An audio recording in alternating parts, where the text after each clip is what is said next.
بسم الله الرحمن الرحيم.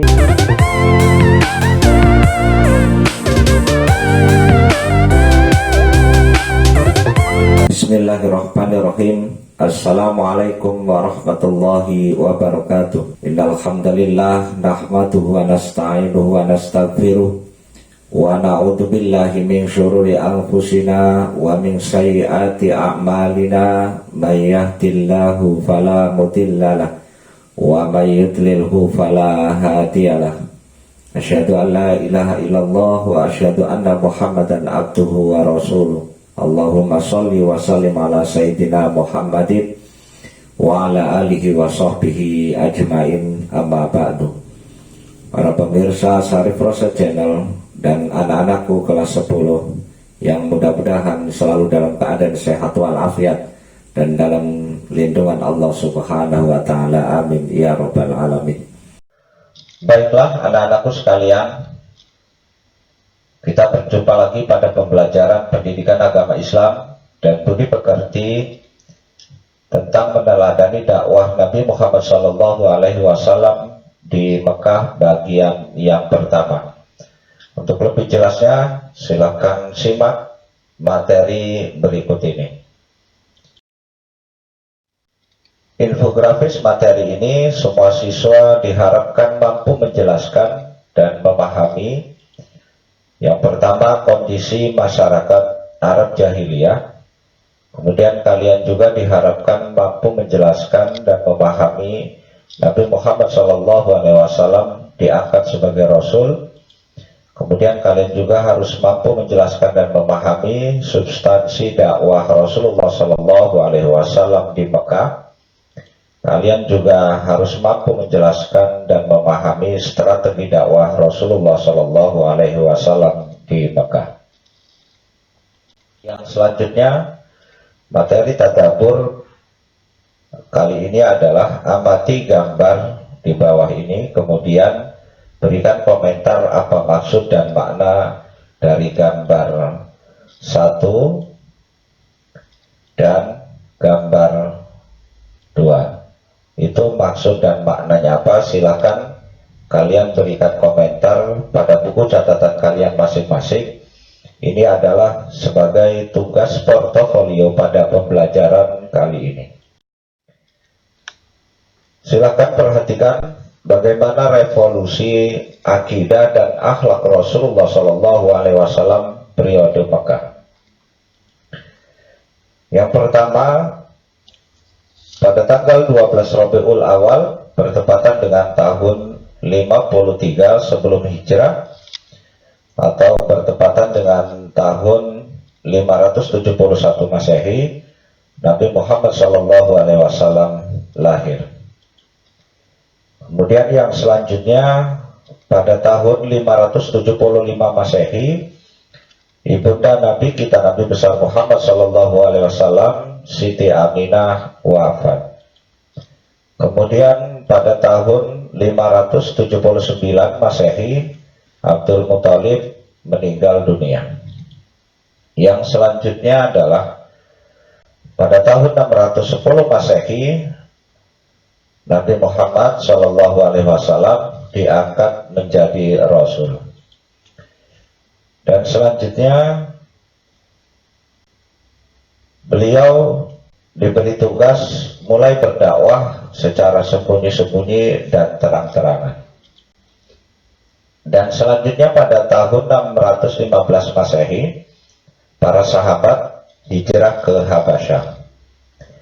Dan selanjutnya 619 Masehi, itu adalah disebut dengan tahun Amul Husni, karena Abu Thalib dan Siti Khadijah meninggal dunia atau wafat. Dan di peristiwa itu juga terjadi peristiwa yang sangat menggemparkan dunia, yaitu terjadinya Isra dan Mi'raj Nabi kita Nabi besar Muhammad SAW. Dan setelah itu terjadi konspirasi untuk membunuh Rasulullah SAW. Dan selanjutnya pada tahun 624 Masehi, Rasulullah bersembunyi di Gua Sur. karena dikejar-kejar oleh kaum kafir Quraisy. Dan yang terakhir, beliau hijrah menuju Yasrib atau Madinatul Mukarramah, dan di situlah akhir dari perjalanan beliau revolusi akidah dan akhlak Rasulullah SAW periode Mekah. Anak-anakku sekalian, yang pertama adalah kondisi masyarakat Arab jahiliyah. Kondisi masyarakat Arab sebelum Islam dikenal dengan istilah jahiliyah. Tahukah kalian apa yang membedakan masyarakat jahiliyah dengan masyarakat pada umumnya? Masyarakat Arab jahiliyah berarti masyarakat yang masih berada dalam kebodohan. Kebodohan tersebut adalah kebodohan dalam bidang moral, norma, etika, hukum, dan agama. Jadi inti dari karakter jahiliyah adalah memiliki sifat keras kepala, mengutamakan hidup jangka pendek, tidak mau merubah perilaku pada perilaku yang lebih baik menurut aturan agama. Oleh karena itu, karakter jahiliyah bukan mutlak milik masyarakat Arab masa itu. Kemudian sistem hidup masyarakat jahiliyah juga sangat ditentukan oleh dua hal, yaitu kekuasaan, kesukuan, dan juga kekuasaan ekonomi masing-masing. Pertanyaannya adalah, apakah seluruh perilaku masyarakat Arab jahiliyah itu buruk? Jawabannya tentu tidak. Ada beberapa kebiasaan dan budaya yang juga sangat positif pada masyarakat Arab jahiliyah, yaitu diantaranya memiliki keberanian, semangat juang yang sangat tinggi, suka menghormati tamu, dan maju dalam bidang perdagangan. Karena sumber ekonomi dan penghasilan utama orang Arab adalah berdagang dan juga sebagai bisnismen. Orang-orang Arab jahiliyah sangat terkenal dengan kepiawaiannya atau kepintarannya dalam berdagang dan berbisnis. Yang kedua, Nabi Muhammad SAW diangkat sebagai Rasul. Ketika beliau menginjak usia 40 tahun, Nabi Muhammad SAW lebih banyak mengerjakan tahannus atau menyendiri, menjauhkan diri dari keramaian daripada waktu-waktu sebelumnya. Pada malam 17 Ramadan atau bertepatan dengan 6 Agustus 610 Masehi, ketika bertahanus di Gua Hira, datanglah malaikat Jibril menemui Nabi Muhammad SAW untuk menurunkan wahyu yang pertama, yaitu surat Al-Alaq ayat 1-5, dan Gua Hira itu juga terletak di Jabal Nur atau Bukit Cahaya yang terletak kira-kira 2 atau 3 mil sebelah utara kota Mekah. Kemudian turunnya wahyu yang pertama ini berarti Nabi kita, Nabi besar Muhammad SAW secara resmi diangkat menjadi Nabi dan Rasul setelah menerima wahyu yang pertama. Kemudian Nabi Muhammad SAW tidak langsung berdakwah menyampaikan risalah Allah Subhanahu wa Ta'ala tersebut. Nabi Muhammad SAW menunggu turunnya wahyu yang kedua. Dikala menunggu turunnya wahyu yang kedua, kembali Rasulullah SAW itu diliputi perasaan cemas dan khawatir kalau wahyu itu putus. Bahkan beliau hampir saja putus asa. Akan tetapi beliau tetap bertahanus sebagaimana biasa di Gua Hira. Kemudian setelah beberapa lama turunlah wahyu yang kedua, yaitu surat Al-Mudassir ayat 1-7. Dengan turunnya wahyu yang kedua ini, beliau memulai berdakwah menyiarkan agama Islam. Anak-anakku sekalian, yang selanjutnya adalah substansi dakwah Rasulullah Shallallahu Alaihi Wasallam di Mekah adalah sebagai berikut.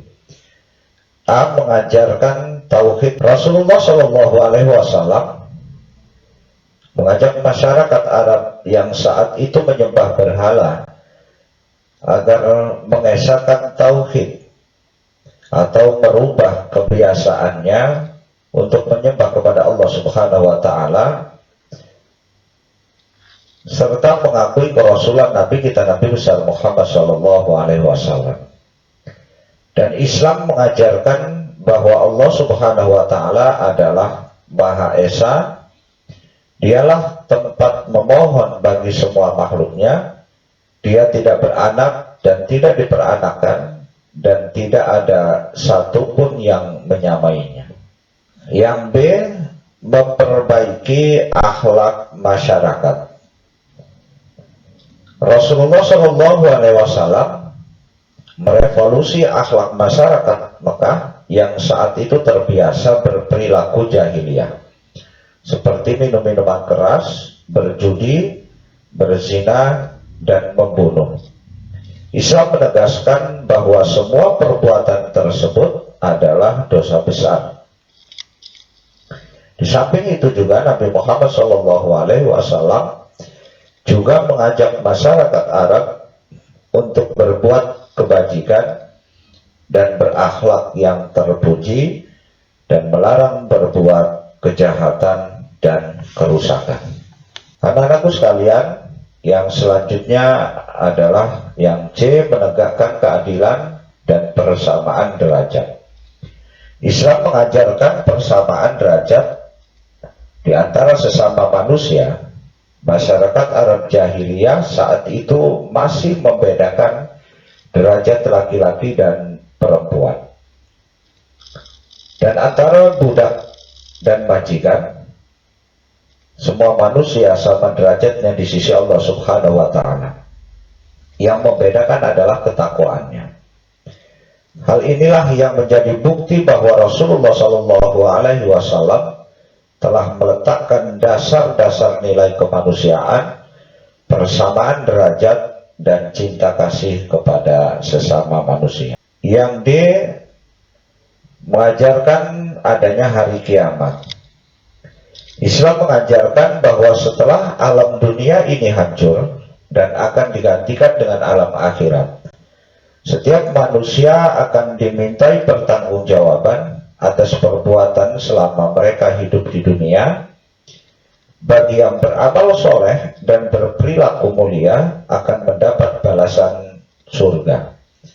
Tapi sebaliknya, bagi yang bermaksiat dan berperilaku tercela akan dibalas oleh Allah Subhanahu wa taala, dimasukkan ke dalam neraka. Dan yang selanjutnya adalah strategi dakwah Rasulullah Shallallahu Alaihi Wasallam di Mekah. A. Dakwah secara sembunyi-sembunyi. Itu dilakukan oleh beliau selama kurang lebih 3 tahun. Mayoritas masyarakat Arab yang menyembah berhala dan juga patung-patung yang ada di Ka'bah dan sekitarnya, kepercayaan dan keyakinan mereka turun-temurun dari nenek moyang mereka.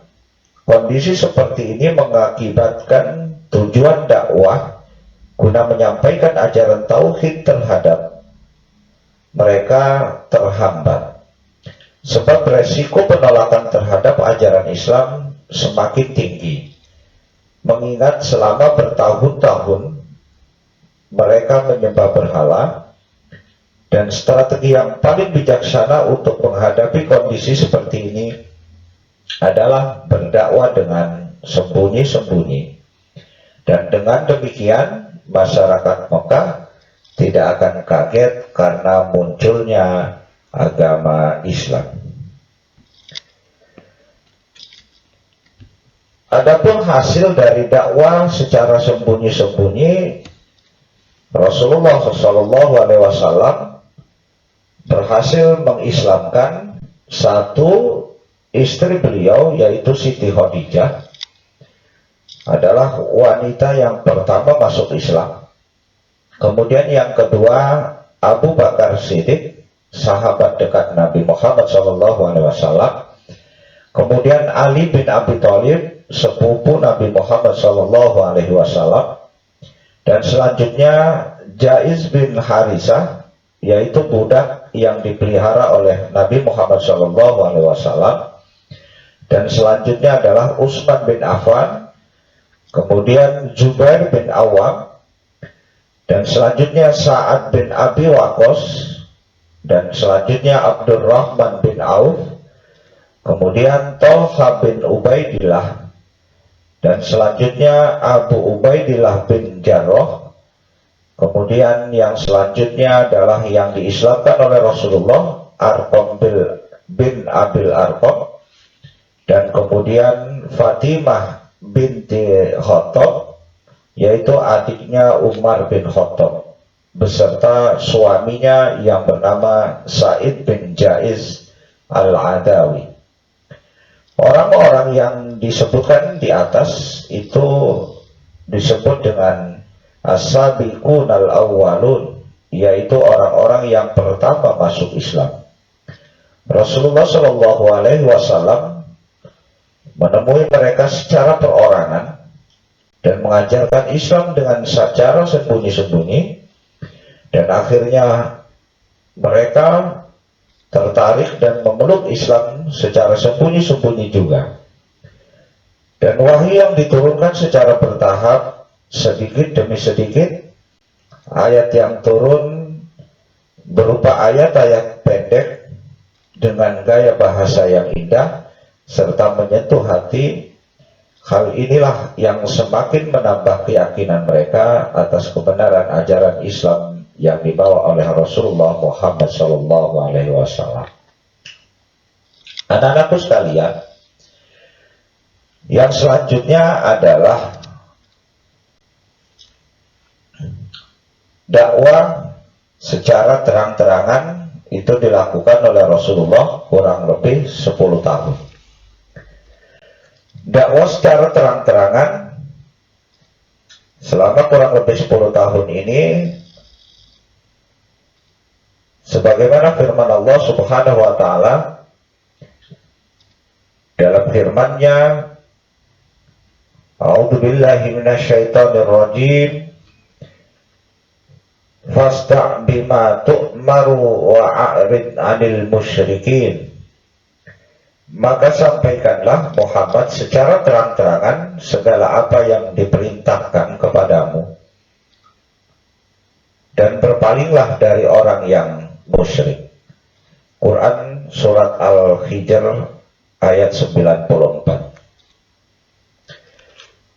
Nah, turunnya ayat di atas itu memberikan isyarat bahwa dakwah yang dilakukan Nabi Muhammad SAW beserta para sahabatnya akan menghadapi hambatan yang sangat luar biasa dari kaum Quraisy. Dengan demikian Rasulullah SAW dan para sahabatnya sudah mempersiapkan diri resiko yang akan didapatkan guna menghadapi segala resiko yang mereka terima. Setelah turun ayat ini, Rasulullah SAW mengumpulkan atau mengundang para tokoh yang penting dari kafir Quraisy. Kemudian mereka hadir memenuhi undangan tersebut, dan terjadilah dialog antar Nabi Muhammad SAW dengan mereka. Dan kemudian Rasulullah menyampaikan bahwa Islam yang mulia kepada mereka. Pada akhir pertemuan tersebut, mereka mengingkari segala apa yang disampaikan oleh Rasulullah SAW, kecuali paman Nabi, yaitu Abu Thalib. Abu Thalib sangat menyayangi Nabi Muhammad SAW dan menyatakan bahwa selama masih hidup dia akan melindungi keponakannya, yaitu Rasulullah Muhammad SAW. Dan kemudian selanjutnya dakwah mulai gencar dilakukan oleh Rasulullah SAW hingga berkembang ke seluruh wilayah kota Mekah.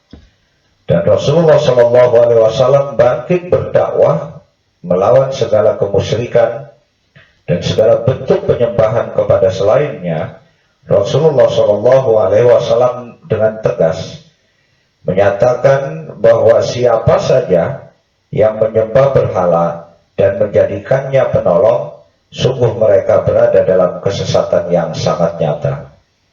Dakwah ini mendapat rintangan dan mendapat tantangan dari kaum kafir Quraisy yang membabi buta.